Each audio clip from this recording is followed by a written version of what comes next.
As we worship apart in these unprecedented days, this walkthrough of Trina Buemiller's Via Dolorosa exhibition in the First Congregational Church Sanctuary is purposed as a virtual opportunity to consider the way of Jesus' suffering in a few meditative moments.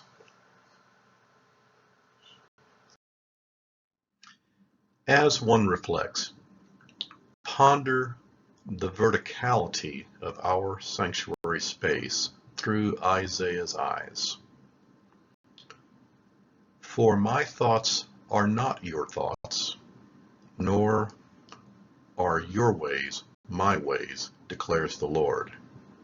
For as the heavens are higher than the earth, so are my ways higher than your ways, and my thoughts than your thoughts.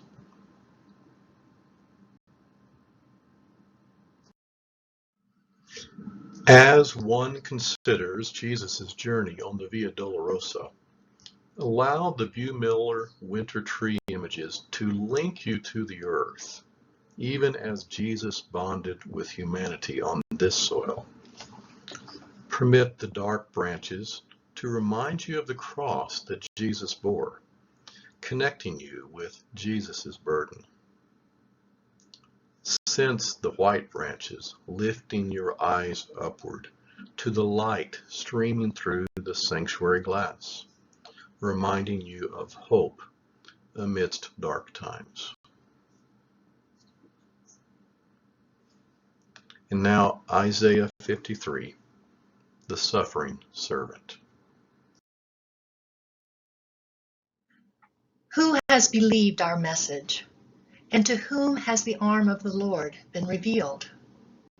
For he grew up before him like a tender shoot, and like a root out of parched ground.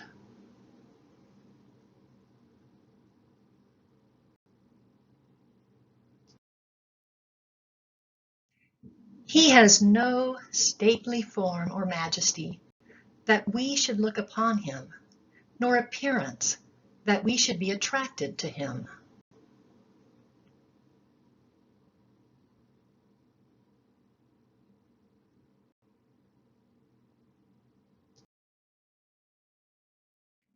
He was despised and forsaken of men, a man of sorrows and acquainted with grief. And like one from whom men hide their face, he was despised, and we did not esteem him.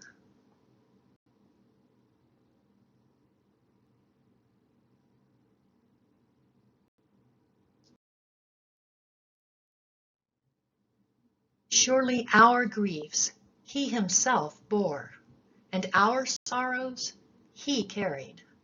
Yet we ourselves esteemed him stricken, smitten of God, and afflicted.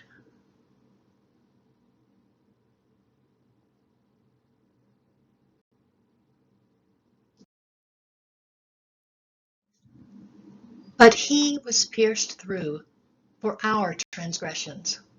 He was crushed for our iniquities. The chastening for our well-being fell upon him, and by his scourging we are healed.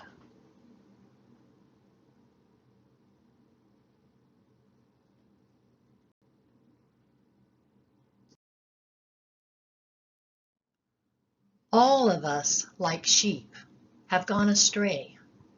Each of us has turned to his own way. But the Lord has caused the iniquity of us all to fall on him.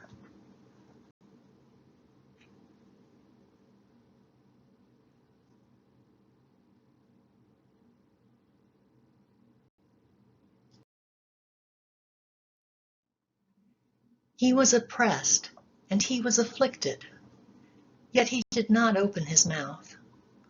Like a lamb that is led to slaughter, and like a sheep that is silent before its shearers, so he did not open his mouth.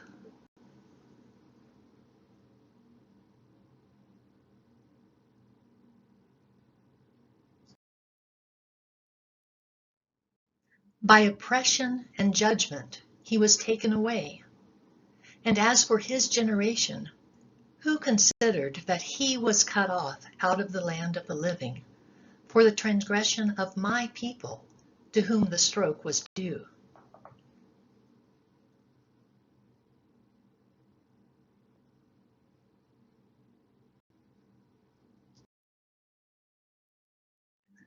His grave was assigned with wicked men, yet he was with a rich man in his death, because he had done no violence, nor was there any deceit in his mouth.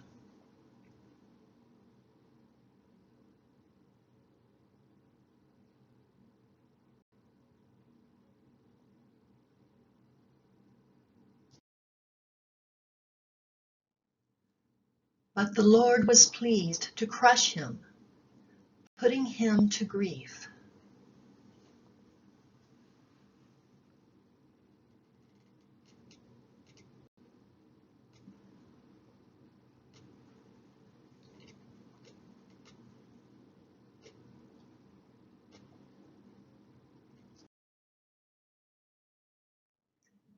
Yet if he would render himself as a guilt offering, he will see his offspring.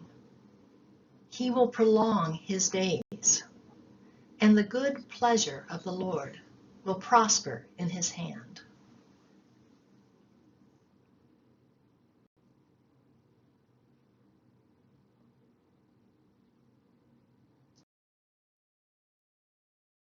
As a result of the anguish of his soul, he will see it and be satisfied.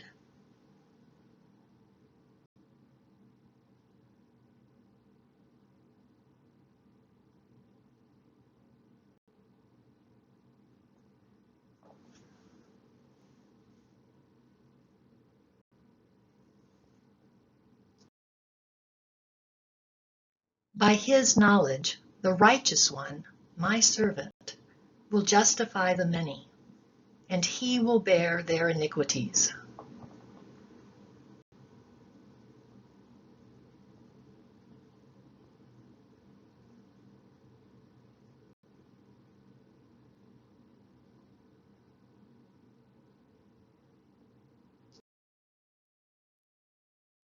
Therefore, I will allot him a portion with the great, and he will divide the booty with the strong, because he poured out himself to death, and was numbered with the transgressors.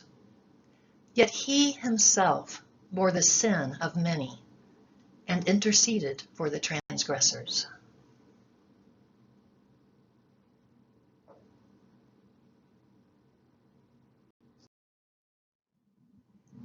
And now I have been crucified with Christ, and it is no longer I who live, but Christ lives in me. And the life which I now live in the flesh, I live by faith in the Son of God, who loved me and gave himself up for me.